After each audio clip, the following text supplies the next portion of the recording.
Olá pessoal, é um prazer ter vocês em nosso Psatcast, o podcast sobre sistemas agrícolas tradicionais.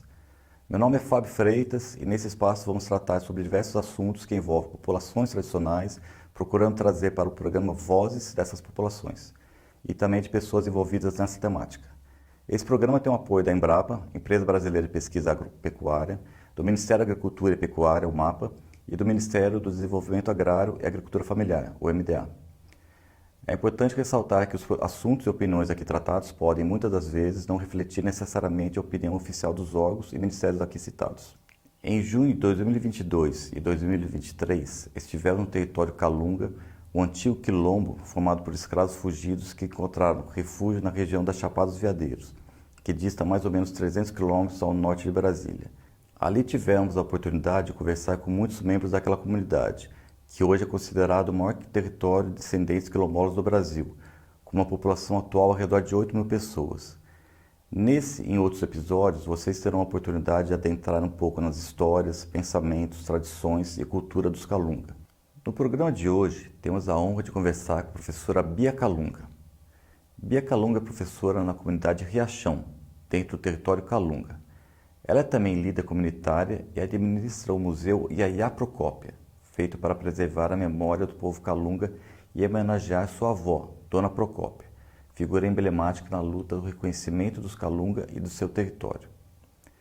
Agradeço desde já a nossa entrevistada e essa audiência e convido nesse momento a assistirem à entrevista com a professora Bia Calunga. Apenas lembrando de buscarem pelos outros podcasts com membros da comunidade Calunga, assim como outros convidados entrevistados dentro do tema Sistemas Agrícolas Tradicionais. Boa tarde, meu nome é Lourdes Fernandes Souza, popular Bia Calunga, é um apelido que eu ganhei do meu avô desde os 3 dias de nascida, tenho 38 anos, sou mãe de 3 filhos, sou neta da Iaiá Procópia, filha da Quita de Souza Ribeiro, né, mas Leão, meu pai são os lavradores, nasceram e criaram aqui no Quilombo, junto com a Iaiá Procópia, e hoje eu trabalho também como professora, né? Moro no Quilombo desde quando nasci. E o Museu Iaiá Procópia é um espaço político, identitário, cultural, memorial e também assim um guardiã. A gente tem ele como um espaço que busca preservar um pouco, né? Porque a gente não vai garantir tudo, mas pelo menos um pouco a partir dos objetos, artesanatos e também com a memória do nosso povo, né, que cada objeto desse aí transparente, com esses ensinamentos do povo Calunga. Então esse espaço, ele foi idealizado pela Iaiá Procópia, né, e isso já estava internalizado na memória dela. E quando a gente concorreu o prêmio Vozes de Mestre, que foi um prêmio de R$ 10.000, antes mesmo dela ganhar, ela já falava que queria deixar um museu. E assim, na linguagem Calunga, museu. Eu quero deixar um museu para poder as futuras gerações conhecer a minha história, a nossa história, a história do povo Calunga.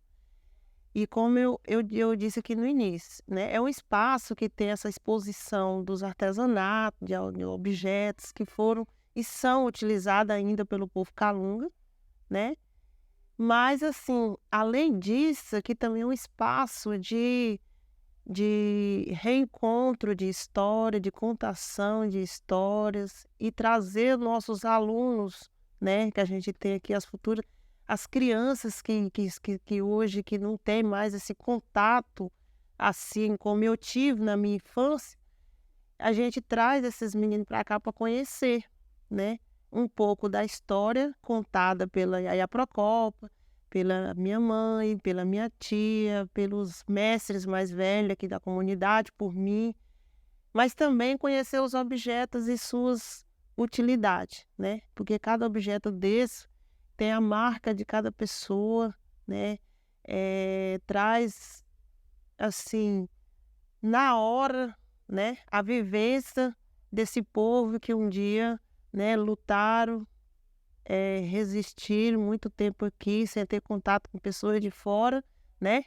Enquanto foi um espaço, pessoas que vieram para cá para esconder, mas agora é um quilombo de aparecer e de contar a nossa história, né? De vivência e sobrevivência aqui dentro. Então hoje o Museu Yaya Procópio é esse espaço assim de, além de preservar, também de interagir, de fazer essas crianças, essa juventude de hoje, conhecer esses objetos, né, interagir com a nossa história. E assim multiplicar para os demais. Então aqui a gente tem uma parceria também com as escolas, né? Hoje eu estou gestora do Colégio Estadual Quilombola Calunga 2, que é essa escola aqui do lado. Ela é a sede. Reunida a ela eu tenho mais 8 extensões, né? Então são um trabalho que a gente busca também a referência, né, dentro do quilombo. Esse espaço assim simples, mas é típico, né? É uma casa de palha, um espaço que a gente tem a característica do povo calunga. E em termos, você falou que um museu vocês organizaram, e atualmente quem mantém esse museu, né? São só vocês? Tem alguma ajuda de fora, prefeitura, alguma coisa? Não, é só nós mesmos, né? Assim, eu tô como administradora e também eu que cuido, porque aí a Procópio, na idade que tá, né? Ela só é assim, a matriz, né? Mas assim, somos nós mesmos que cuidam e não tem ajuda nenhuma.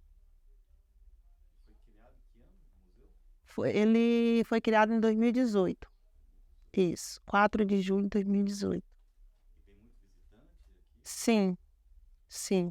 Já tivemos a primeira inauguração, né? Foi feita a inauguração em 2019, né? O aniversário dele de 1 ano, e também inaugurou, veio muitas pessoas. Quase todo evento que a gente tem na comunidade, assim, de movimento, a gente traz para cá para conhecer.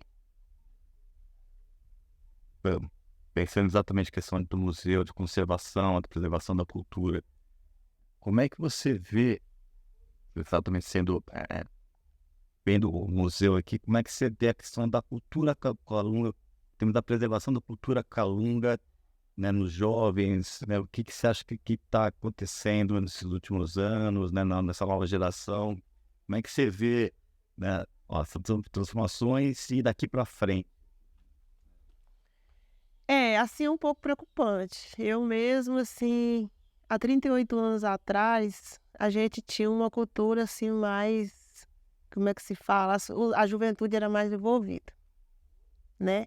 E hoje, os meninos estão muito dispersos, assim, tá muito conectado com as tecnologias, né? Com a indústria cultural, e acaba, assim, deixando um pouco de lado, né? Eu acho que eles acabam interagindo mais com as coisas de fora.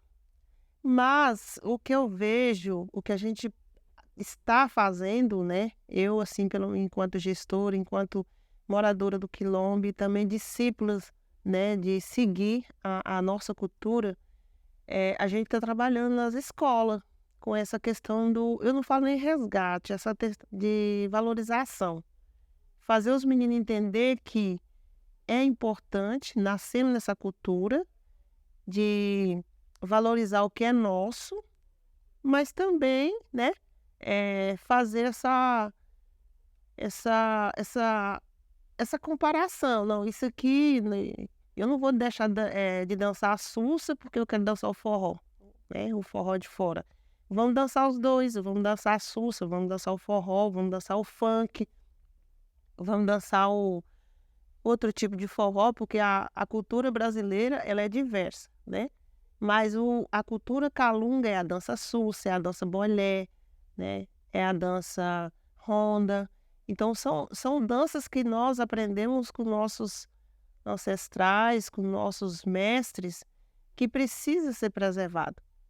E aí a gente está trabalhando na escola, a gente chama de saberes e fazeres calunga, com os mestres ensinando, traz os meninos aqui, ou então leva os mestres nas escolas, conta as histórias, faz a roda de Sussa, ensina a bater os instrumentos, né? Igual para fazer a Sussa.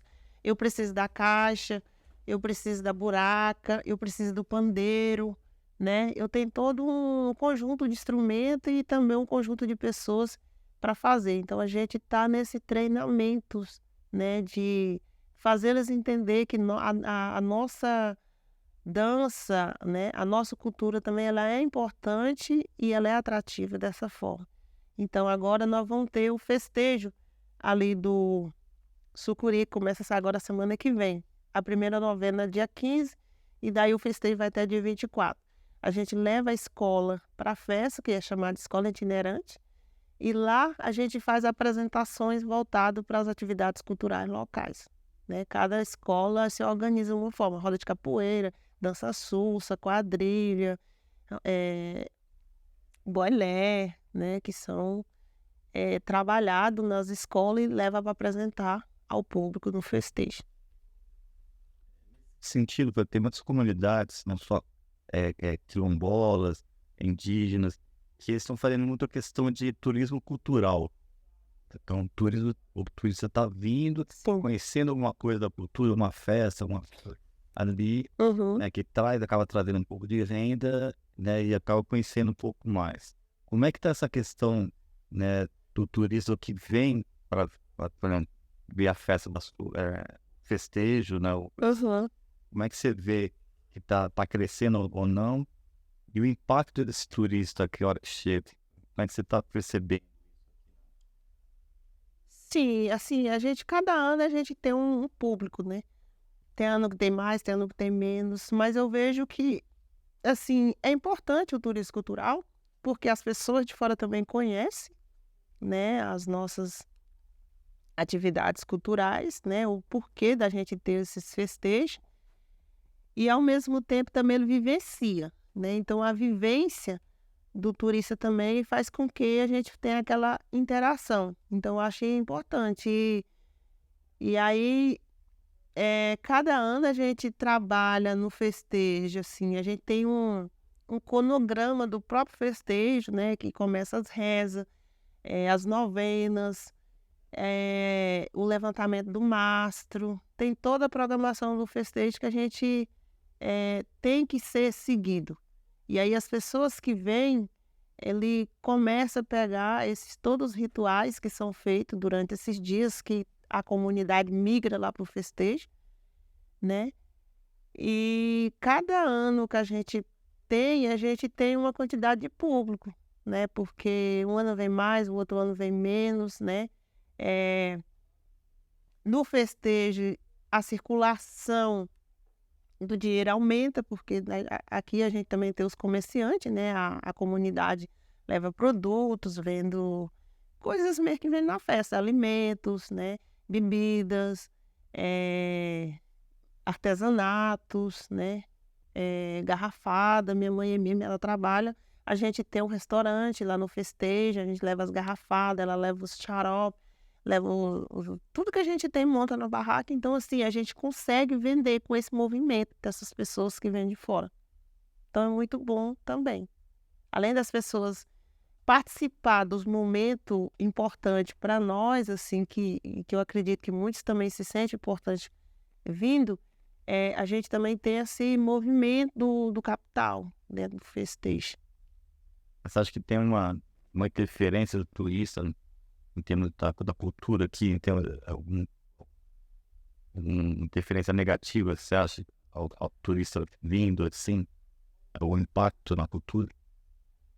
Não, nem tanto, porque, assim, o que é nosso, igual eu digo, assim, o que é nosso, a gente já tem um cronograma do próprio festejo, né, da própria comunidade. Então, os moradores já têm isso internalizado. O que eu vou para o festejo, eu tenho, assim, a gente já sabe o que tem que fazer. No horário da reza, é reza, a gente para, né, pede, convida a comunidade local e fala que vai ter um momento da reza, né, momento do levantamento do mastro, né, tem o giro da folia de cipó no ano que tem. Então, assim, não, eu não percebo, assim, que as pessoas vêm e acabam interferindo, não. Tem muitos que vêm e tem que entrar no cronograma da festa. né? Porque não tem como. A gente tem que fazer todo o que está já previsto todos os anos a gente fazer. Em termos de alimentação, né? Tô vendo aqui o arroz pendurado, né? Aquela formação do próprio quilombo foi uma coisa que vocês ficaram isolados, vocês tiveram que aprender a se alimentar, os remédios, estava aqui, né? Tinha muito pouco contato por fora. Sim, E a gente sabe que o alimento é uma coisa que está muito ligada à questão da cultura. sim. Como é que você vê essa questão do contato de cidades? O alimento transformou muito também, assim, já mudou muita coisa, tanto em termos de roça, ainda está fazendo muita roça, não está fazendo roça, né? Planta menos do que plantava, tem menos alimento tradicional. Como é que você enxerga isso?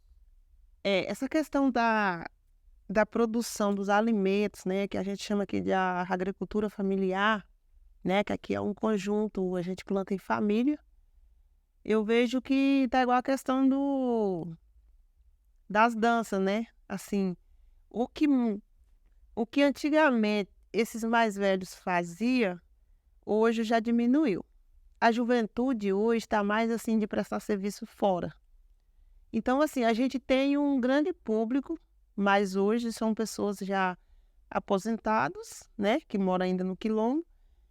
E no meu caso, eu sou servidora da escola, né, assim, trabalho na escola. Então, eu fico aqui o tempo todo. Mas esses mais novos do que eu, que ainda trabalha fora, eles, né, só vêm de época para festa, mas mora a metade fora. Então, assim, a produção, ela caiu desses alimentos. Não que ninguém está produzindo, está produzindo. A gente produz, ainda tem assim a roça de toco, né? Produz o arroz, a mandioca. A mandioca é a principal. Aqui você encontra mandioca em todos os quintais que você for. Cada casa que você for, você encontra a mandioca, a laranja, a cana, a banana, né? O quintal do povo Calunga tem um pouco de tudo, né? E além da roça, também eles são produzidos também nas vazantes. As vazantes é um espaço que limpa na beira do rio sem desmatar, já tem um lugar próprio, né? Onde que fica mais molhado e aí planta feijão. Então planta milho, planta quiabo. Então é verdura assim o tempo todo, né? Nas beiradas do rio que são mantidos. E também o milho, né? O milho planta junto com o arroz e aí se colhe na mesma época do arroz. Então, assim, a abóbora produz muito também, essa abóbora da roça Calunga, abóbora doce. E é o tempo todo, melancia. No festejo a gente encontra vários produtos desses. E tava conversando de fora antes, tem um número que você passou pra gente que eu fiquei, me chamou a atenção. Você falou que aqui no quilombo todo tem 60 professoras, é isso, né? Mas ao mesmo tempo tem 700 guias turísticos. Então, assim, chamou bem essa... Basicamente 10% professores, mas muito guias turísticos. Então isso mostra, para mim, me chamou a atenção exatamente veio o lado que está indo um pouco essa questão da dinâmica, né, cultural, assim, ou seja, cada vez mais envolvimento nessa parte justamente dos consórcios, né, mas ao mesmo tempo eu acho também interessante que está fixando, acho que muitas vezes o jovem que às vezes não tinha uma oportunidade, né, de trabalho, uma coisa, saía, às vezes não dava, como guia, às vezes está conseguindo ficar. Isso. Você acha que é mais ou menos isso? O que você acha? Quer dizer, esse nos 700 guias para 60. Então, o nosso quilombo está localizado nos 3 municípios goianos, que é Monte Alegre, Teresina e Cavalcante. E aí, nele, a gente tem as escolas estaduais. Então, assim, hoje a preferência por escolas está menos, né? Essa juventude de hoje já fala, não, eu tenho um filho de 15 anos, ele já fala, mamãe, eu quero formar, mas não quero ser professor. Então, assim, ele já está no ramo de outra carreira profissional, né? Ah, mamãe, eu quero estudar robótica, eu quero fazer isso, ele já tem outra... Então, assim, na minha época, eu mesma estudava e falava, eu quero ser professora, eu quero ser professora. Eu já tinha aquele sonho interno dentro de mim, assim, que eu queria ser professora, né? Saí, estudei, fiz a graduação, fiz duas especializações, agora estou mestranda, já concluindo. Mas, assim, eh, ao todo, enquanto na minha época de criança que estudava aqui, a gente tinha, assim, 100% professores que não era Calunga, porque não tinha pessoas com grau de formação que poderia assumir, né, sala de aula. E aí, depois que a gente começou a sair para fora, estudando e tal, fazendo a graduação e voltando, principalmente essas licenciaturas em educação do campo, que permite o aluno morar, fica um tempo na universidade e volta. Então, não arranca o aluno talvez, não, tem que morar na cidade. Não, você fica lá um período integral, 2 meses, e volta. E permite trabalhar também. Então, assim, foi uma das permanências de fazer eu estar aqui hoje, né? Porque senão não tinha conseguido a graduação. E